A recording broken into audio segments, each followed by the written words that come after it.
Crowdstrike stops breaches. These days, critical work isn't done from the protection of a corporate network. It happens at cafes, back offices, and at home. New ways of working mean new attacks. New attacks require new defenses. Crowdstrike stops breaches so you can do what you do best. Crowdstrike, we stop so you can go. Crowdstrike is offering Security Weekly listeners 15 days free access to its platform. See how it works at securityweekly.com/Crowdstrike. The question is simple. Have any of the systems on my network been compromised? The answer is harder than it should be. Enter AI Hunter. Active Countermeasures has automated and streamlined techniques used by the best pen testers and threat hunters in the industry to create AI Hunter, a network threat hunting solution that does the first pass of a hunt for you to identify systems that are most likely to be compromised and scores the results on a scale from 0 to 100. You can then research those systems in depth with AI Hunter. Focus your valuable time on the systems that need your expertise with AI Hunter. Sign up for a personal demo today at securityweekly.com/ACM. Welcome back, everyone, to Enterprise Security Weekly. That's right. This is the security news. We've got Mr. Jeff Mann joining us for this segment and the next one. Jeff, welcome. Hello, everybody. Hello. I wish I was in Vegas. You're trying. You're trying with Frankie, so I'm trying. It's a great backdrop. Make sure, a quick announcement, that you join the Security Weekly mailing list for webcast virtual training announcements and receive your personal invite to our Discord server. Go to securityweekly.com/subscribe. We are working on an update to that page, so make sure you keep checking back to that page. We're going to make it easier for you to join the mailing list, join our Discord server, and subscribe to all of our shows. That is the page for all things engaging with Security Weekly. It'll happen as soon as we finish these 46 interviews this week. This is true. We've been a little busy lately producing. The team has been working on the entire coordination of everything and executing it, right? And I and myself and our developer Marcin have been working on making sure the software can keep up with all the content that we're producing and how we're producing it. So it's been good. We pushed a lot of things forward, and I'm super excited about it. So, and excited to talk about the news this week. I was actually kind of expecting more and bigger announcements. I didn't see a whole lot. Well, I mean, with Black Hat. Yeah, I think it's interesting, right? We've worked in the vendor space for a number of years, and we'd always hold our big announcements for RSA and Black Hat. RSA and Black Hat, right? Yep. That was the two. But then you take the virtual aspects of what's going on with Black Hat, and I'm wondering how many people decided to hold their news and just get it out, since they weren't going to get that physical aspect of people at Black Hat. I think we've seen news trickle. There's a couple interesting articles in here, but I agree with you. I don't see as much big news as I think we would have seen if we were all in Vegas this week. Right. Yeah. Certainly some things make sense. When you look at the Qualys acquisition of Spell Security, this is a R&D organization based out of India whose capabilities include advanced endpoint behavior detection and security and threat research and threat hunting. Yeah, I mean, complete sense for Qualys, and it obviously, it fits the Qualys mission. They have great relationships with development firms in India. Yes. Sumit's very candid when he talks about that. On the show. Yeah, they have like 400 or 500 people in India, in a large development staff over there. So acquiring these assets. What I think is really interesting about this is, look, I worked for Philippe for almost 3 years, in 2009 to 12. The focus was really vulnerability management and very tight adjacencies. But what you've seen Qualys do over the past few years, they just keep expanding. Yep. And they've got their agent technology sitting on the box. You bring in some of the capabilities that Spell's going to bring in to do things like threat hunting, malware detection, some of the other things. They're squarely going after some of the EDR vendors as part of this broader set of capabilities on the platform. They've done a great job on the application security side. They bought Layered Insight and containers. They've just been doing a lot of really interesting things. And the question becomes, do you even think of them as just a vulnerability management company anymore? Because they are in so many other adjacencies now. They've crossed that threshold. I think Qualys and Rapid7 have crossed that They've threshold crossed that line. where it's a more encompassing platform. I must say that's a really novel idea in our industry for a security company to expand from its niche and try to become a one-stop shop. Hats off to them. Yeah, I mean, you've seen some vendors, names not mentioned here right now, just doubling down in their core space and wonder how they're going to grow. I mean, to your point, Rapid7 and Qualys both have done a lot of expansion differently. I mean, Rapid7 really moved in more to detection response and the SIM and some of the aspects there. Qualys just keeps doing things that some days surprise me. They weren't in the DNA of Qualys back when I was there. Yeah. They would never have gone this far, but you see them making these steps forward. I think this is a great acquisition Qualys for has them. a great balance between building it and acquiring it. Yes. Right? Rapid7's been a little more heavy on the acquiring side, but their acquisitions have been spot on. Right. In my assessment, right? When we think of the other big player in this space that all three of us worked for at some point in time, again, Matt, you're right. All together. Yeah, all together, actually. They're really doubling down on VM. But what we've seen the shift in the market to is people want more out of their VM. Vendors, and I think many of us said that while we worked there, right? Like we need to push into these other areas and be interesting to see how it all plays out. Yeah, it will. Again, just kudos off to them for having the vision to keep pushing the envelope out further and really leveraging their base, which was it started as VM. I mean, actually, it was PCI in the early days, Jeff. I mean, they were the PCI DSS vendor, and taking that into vulnerability management, both internal and external, and continue to grow that portfolio. And look, I track all these public vendors, anyways. I mean, if you look at where their stock price is, you look at the growth they've seen. They've been a very consistent performing company when it comes to growth and profitability, which not a lot of other public companies have. But this year's Tenable stock hasn't done terrible. No, it hasn't done terrible. No, it's actually doing pretty well. It is doing well. But, I mean, you look at the market cap that Qualys has now compared. I mean, their market cap is definitely growing more. It's really interesting. Tanium is offering a new service through a partnership with Google Cloud. You're going to talk about this tomorrow with Tanium and Google Cloud on one of our micro interviews. I think they're both coming on the micro interview. Yeah, they're coming on together. Anton Chavakin is coming over from the Google side. I can't remember who the Tanium person is, so excuse me, but you're going to do that interview tomorrow. It'll be interesting to get some insights on that.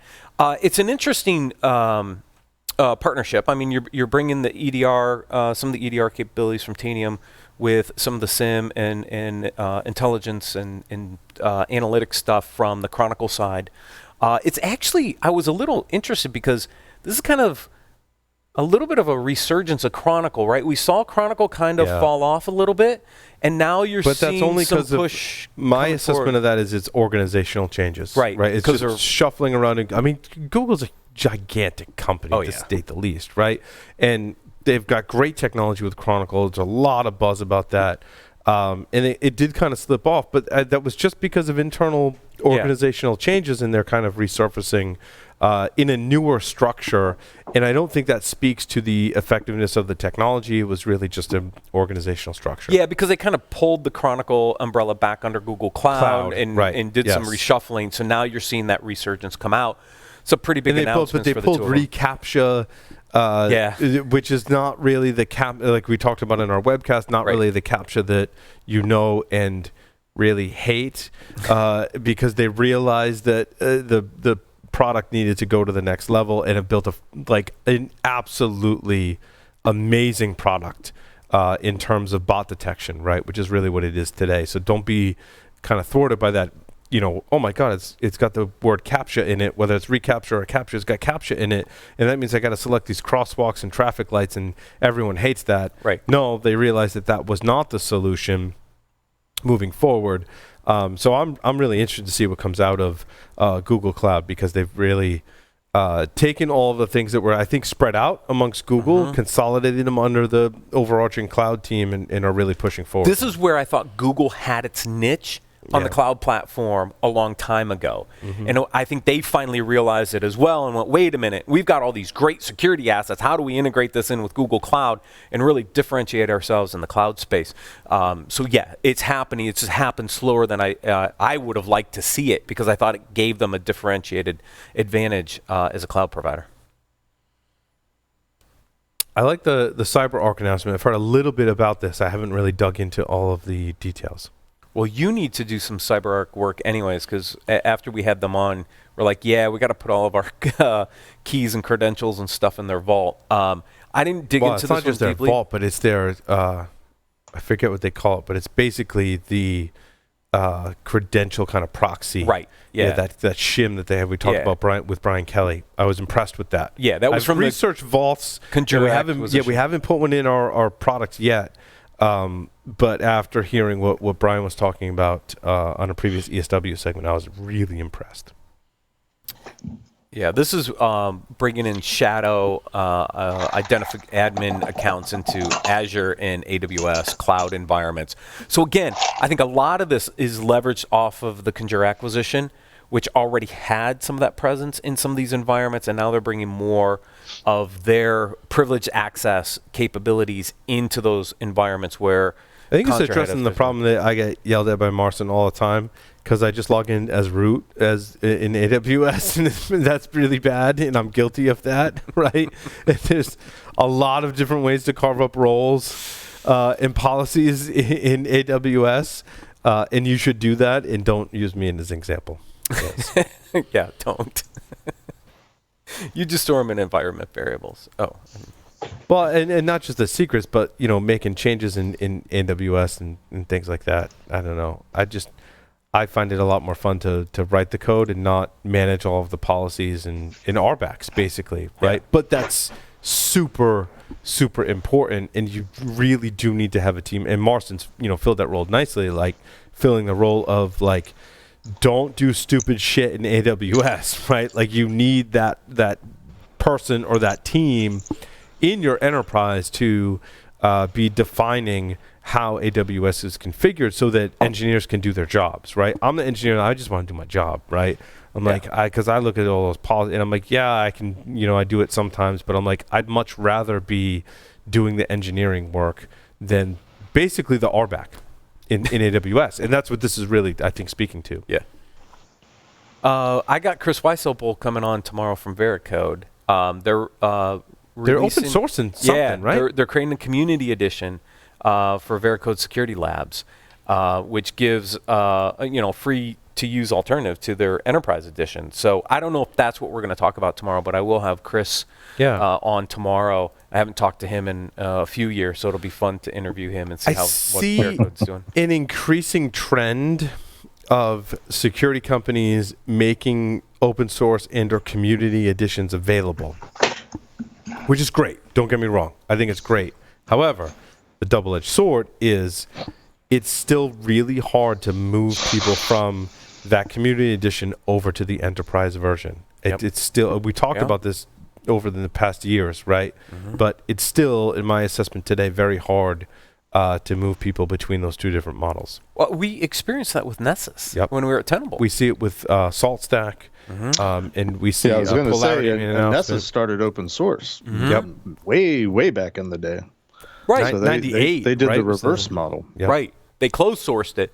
But then, Jeff, we still had challenges getting people off of Nessus scanners to move them into Security Center in the enterprise product, because if you gave too many features away at the lower cost or free offering, how do you justify that jump in price to get to an enterprise version? I think you did a really good job with Paul Batista yesterday from Polarity on getting into the specifics of what their community edition was going to do versus what their enterprise edition does, so people understand the limitations in the community edition to try it and use it, but also realize that if they want more of those integrations and features, you got to move to the enterprise. The golden rule is what you giveth, you cannot take away, because that will really, really piss off your base. And so you have to make those Nessus 7. You have to make those right decisions very early on about what you're going to give away for free and what's going to be paid. And you have to strike the balance that you can build stuff into the commercial version and make the community edition useful enough that people still want to adopt it, to use that to improve your brand and posture in the community, that people may want to adopt it. The moment you take away anything from the community edition, you've basically unraveled so much of the value of providing that to the community. Correct. Yeah. It was a big challenge when Nessa 7 came out, for example. Yeah. Right. Corey from Gravel, is in the same boat. And I like his strategy because he's like, yeah, you know what? There are limitations to community version. He's like, you know what? If you're under limitations, engage with us, talk with us, and maybe we'll give you some more capacity in your community version and have the discussion. And that's a great approach as well, because I think that having a community version allows you to have that relationship with the community, and that's important. But you don't want to sour that by taking stuff away. Right. Yeah, definitely not. Yeah.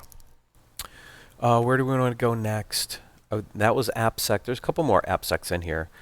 Threat Stack Cloud Security Platform extends security observability to AWS Fargate tasks. Now, I went to Threat Stack site because I was curious how they're doing this.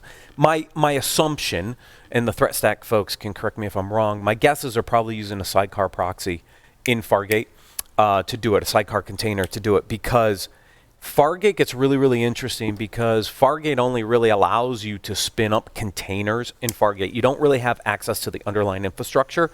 So you're going to have to be either embedded in the container itself, like Layered Insight was, with instrumentation in the container, or you're probably going to have to use a sidecar container to get some of this visibility.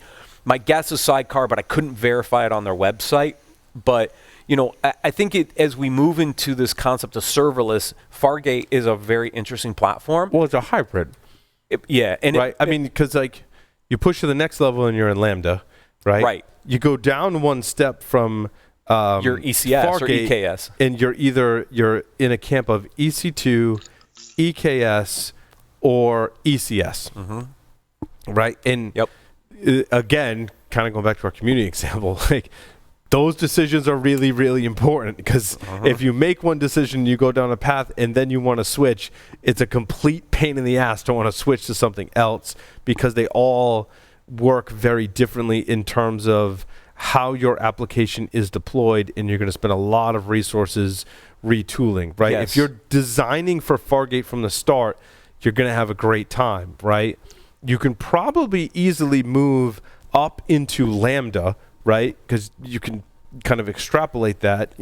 Moving back and forth it's kind of it also changes the way you architect your security controls, because in the case of, if I'm running dedicated EC2 instances, I can put stuff on my EC2 instances. You have more control over your environment. I can use a kernel module. I can use some stuff, right? If I move to EKS, then I can do some things at the Kubernetes layer. But if I go to Fargate, I've extracted those two layers away potentially, and I don't have as much control when it comes to my security architecture. So you got to really think about that, which is why I was so intrigued with the Layered Insight approach. I should say you're more entrenched in the AWS platform the further up you move from that's for ECS into EKS, into ECS, into Fargate, and then into Lambda. In that order, you're more entrenched into the AWS platform for sure. Which is what they want. It's true. It's exactly and you wonder if they've made certain features available or not to kind of force you down that path to be more entrenched in those various services. Yeah, we covered it on Monday. They just offered, they did two things. They took what was called Macy and embedded it into guard duty to do some S3 configuration checks, because S3's got this huge hole in it with configuration and leaking data. The second thing they did is, I think it's their application community program or something like that, where you get access to technical resources at AWS. Something Marcin should actually sign up for, because it's going to give you updates on new services, new enhancements to services, but they're also going to give you ability to get some technical help from AWS directly, because they want you to build on their platform. Right. Yeah. But do they want you to build as economically as possible? Not necessarily. I don't think they care. As long as you're using AWS services, they're helping you architect on AWS. Where the money's coming from, I don't think they really personally care. I think what they're trying to do is make it easy. What I've observed kind of casually is with a whole ton of like research and data behind it. But as you move from EC2 kind of being the infrastructure as a service into more of AWS's entrenched services, basically coming in Lambda where they're just running my code, that it's more expensive to be at that EC2 layer, and conceivably it gets a little less expensive as you move deeper in, because at an EC2 layer, I've got a lot of portability. I can move stuff wherever I want. The more entrenched I am, the more I got to use more of Lambda maybe. I've got to use more of AWS services, and therefore I'm staying longer, so it's a little cheaper. Cheaper is the wrong word, right? Yeah. It's less expensive to do that, whereas I'm more portable in AWS, therefore they're going to charge me more because I know I might leave. Yeah, but you also have to think about it from the organizational standpoint about how quickly can I deploy in those environments, how much do I have to maintain versus how much Amazon maintains. I do have a cost savings. EC2, maybe that's the community edition equivalent. Well, and it's true, Jeff. I mean, you can get a free tier in a lot of these services, EC2 included. Yeah. Yeah, but it does take some burden off the organization, and maybe they're willing to go more locked in because they're also reducing some of the resource and cost on their side to maintain something that gives them more portability, but they're also inheriting a bunch of additional costs. So something people have to weigh themselves, I think. So also what Amazon AWS does, which I think is really interesting, is they incentivize you to get hooked on their platform. Yeah, with credits. Your first hit's free. Stuff. Yeah. So I was looking at CloudFront. So AWS free tier includes 50 gig data transfer out, 2 million HTTP and HTTPS requests with Amazon CloudFront.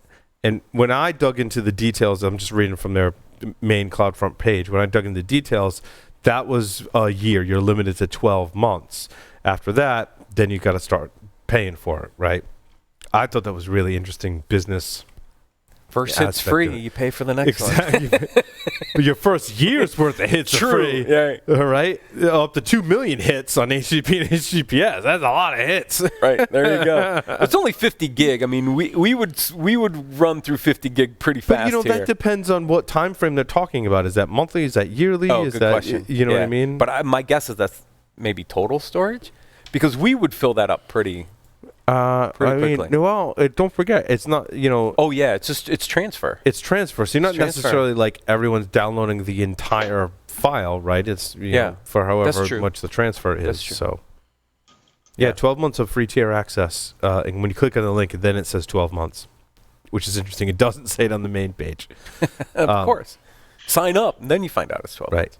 But bringing back to enterprise security, you have to build security into all of these different things, and how you do that is dependent on whether you're, again, at that infrastructure as a service all the way to function as a service, as we've talked about. Yep, exactly right. Let's see, where else do we go? The DigiCert folks a lot better than I do. This DigiCert automation gateway announcement, because I think we use DigiCert for our certificates. I tell you what, I've registered a lot of certs in my day, and I hate doing it. It's a pain. It's an administrative task with some technical stuff kind of thrown in, right? And I hate it. I've always hated it. It's always been a tedious task, something you have to keep tabs on. But I do have to say that DigiCert has made it really easy, and I really did like their platform a lot. I renewed some of our certs on a couple of different CAs, DigiCert being one, and I was like, they've got this nailed. Like, it was just the nicest interface, nicest documentation. It was really good.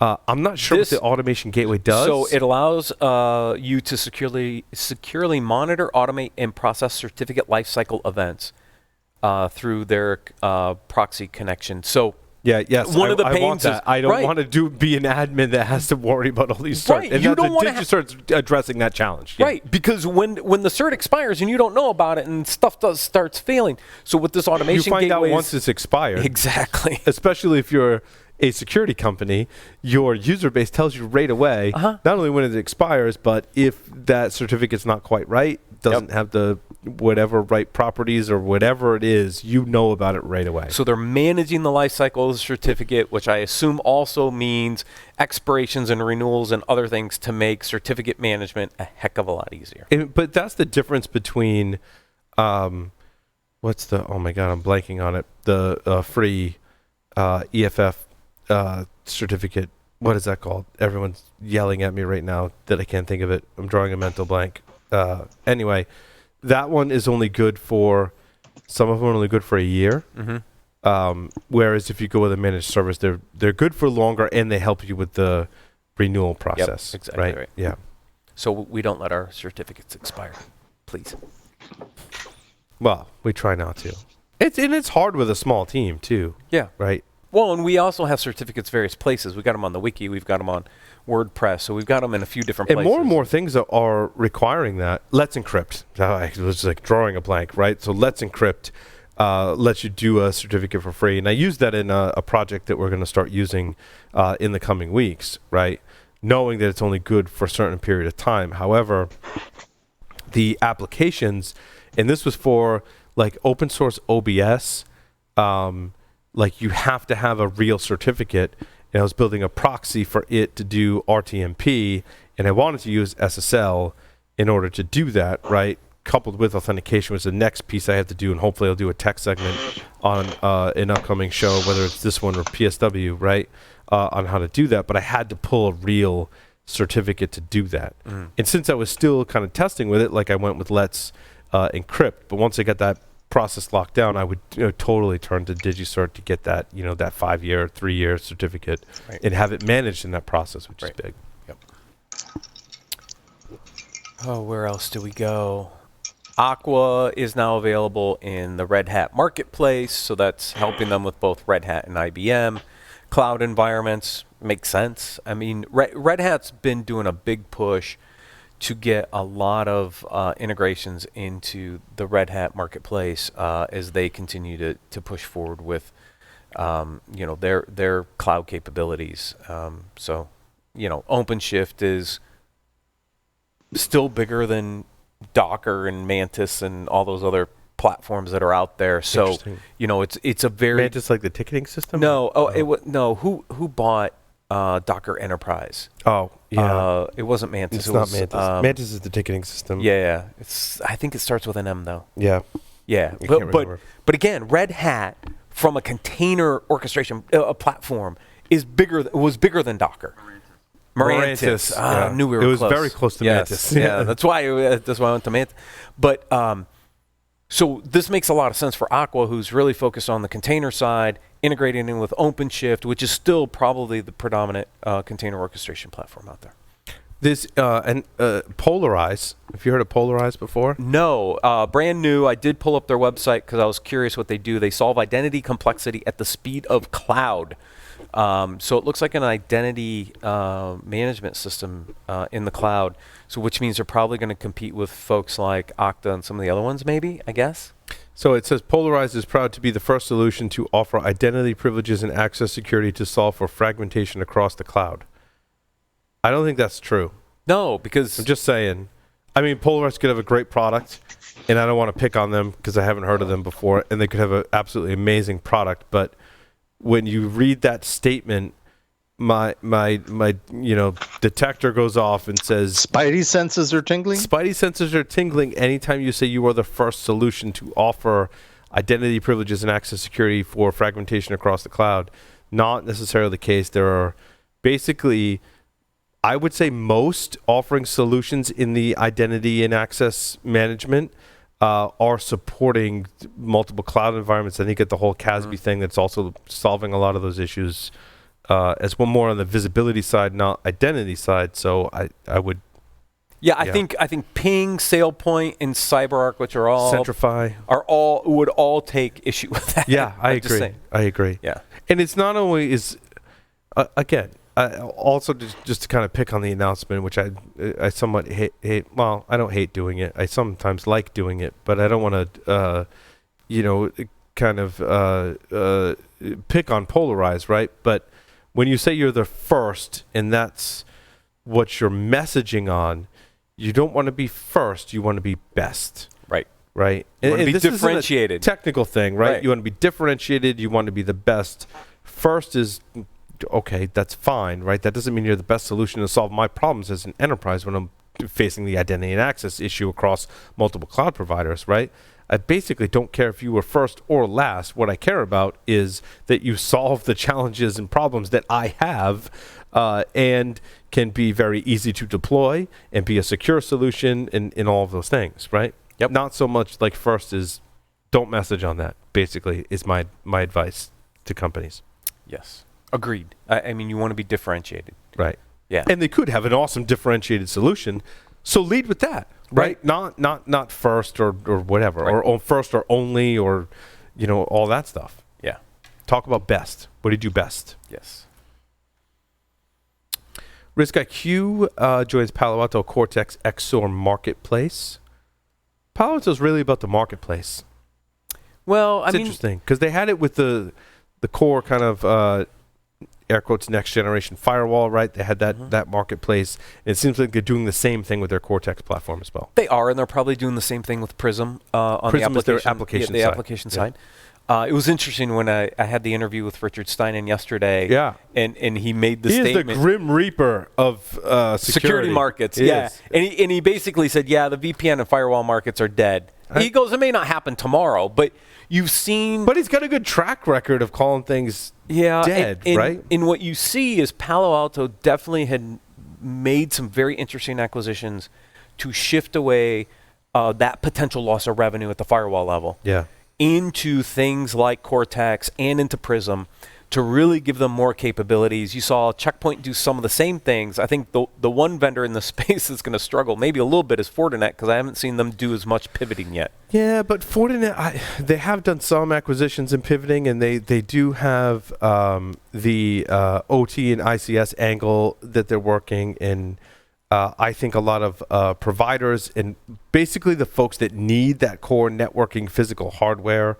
Fortinet's got a lot of patents and a lot of great technology in that area. So I'm a little less concerned about Fortinet. I'm more concerned about some of the checkpoints in the like, right? Mm-hmm. I am hopeful. What's interesting on the kind of SMB side, when you look at some of those vendors that are not focusing on the enterprise, I think there's a really big opportunity to create devices that people work from in their homes, right? Mm-hmm. And have that technology, which typically the enterprise vendors like Cisco, like Palo Alto, like Checkpoint, like Fortinet have not done right really well. They're more focused on the big enterprise sales, and not knocking them for that, but that's where they should be focused, right? But some of these other players, I think, in the SMB market have some potential to make a device that can help secure people in their homes. We did an interview with the founder of Firewalla, doing a fantastic job with open source technology and great hardware to be able to make that available to people. And we've interviewed Untangle, who's doing something similar. Untangle is one, yep. In my conversation with BitSite today, where they're starting to bring in the home IP external risk into the environment, they're seeing the challenges of these consumer-based firewalls, right? And so if you can tap into that consumer SMB side of the equation, make it cost-effective, you can provide a lot more capabilities than maybe your D-Links or some of these other home devices are doing to reduce some of that external footprint in a very remote teleworking environment, because we're definitely seeing more risk in these environments. The question is, does it need to be software on the laptop? Does it need to be a component, like a firmware, like we were talking about, inside the laptop, or does it need to be an external device? I think the jury's still out. Yeah, I think so. Where it's going to be solved, right? Well, you did a great session with the Orange Security guys on some of the challenges with VPN and some of the bypasses, right? Yes, so we know that the VPNs by themselves aren't the answer to this, right? So whether it's physical hardware or software, I think there is an opportunity in a teleworking remote world that we're moving to for somebody to go capture that portion of the market that plays a little bit in the consumer space, but also that SMB space. I kind of hesitate to recommend that your users need to carry another device with them, right? We've already got our smartphones. We might have a tablet.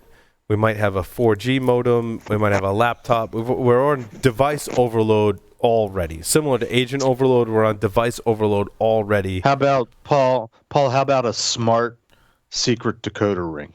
Would you go for that? A secret decoder ring, a dongle. How many like dongles and cables? I mean, when we used to travel, seems like a long time ago, right? Yeah. How many dongles do we? What did we plug them into? That was before USB ports. Right. What did we plug them into? RS-232 ports. Maybe CMCIA cards. Maybe there is an opportunity to have some, physical device that is the interface that does plug into a USB-C, maybe kind of thing. Maybe. But I think what may win over that is something that's built into your devices, right? It's a separate subsystem that's managing that.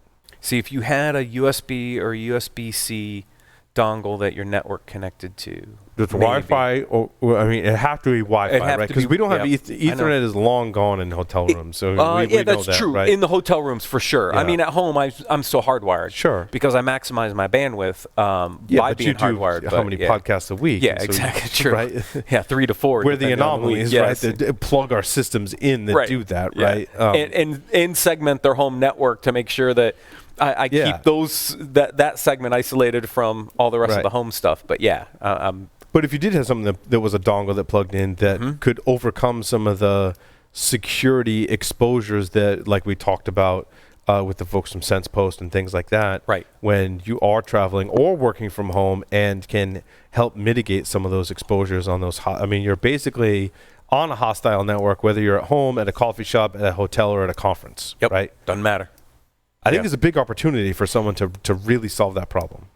All right, there's a whole new business segment for you. It is. Yeah. Oh, I was reading this article and I was thinking, this is so interesting, but it doesn't matter.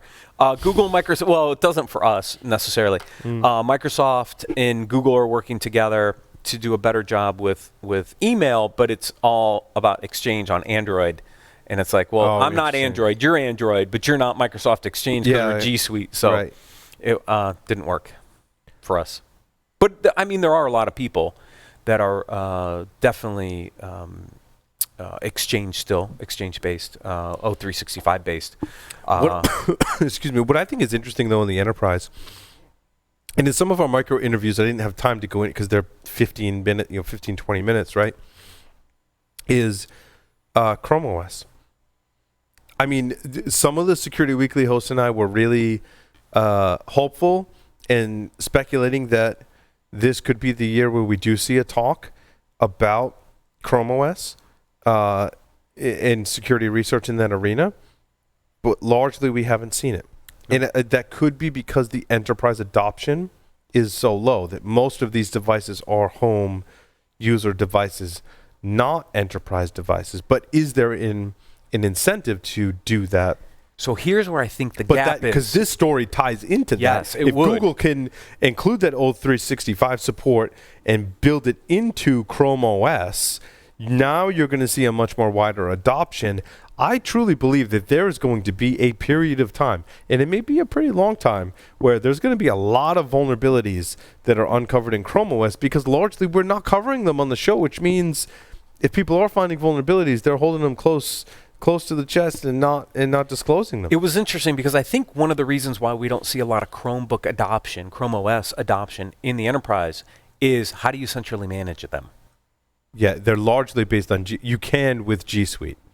Right, but if you're not G Suite, it's freaking painful. Then how do you do it? And I think even that if you is are a challenge. G Suite, it's painful and awful to manage those devices.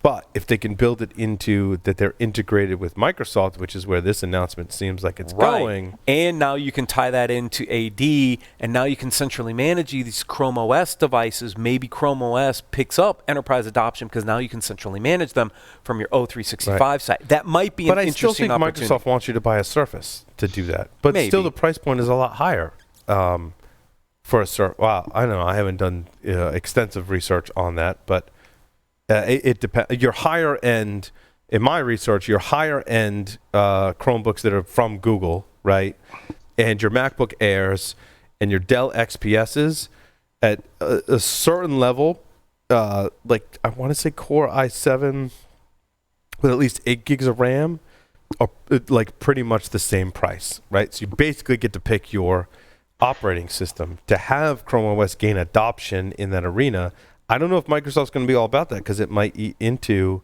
some of their. I haven't priced out a Surface at the same price point. I think they want you using a Surface where it's all integrated. Maybe, but it's still Windows. Surface is still just Windows. It's not a dedicated operating system for that. But if they're willing to give up the Surface revenue for better integration into O365 and bringing those accounts in, push people into O365 and Azure and other things, there might be way more revenue potential offsets for them than selling what a hardware Microsoft needs device. to do is come up with their own Chromebook, a Surface that runs Chrome OS.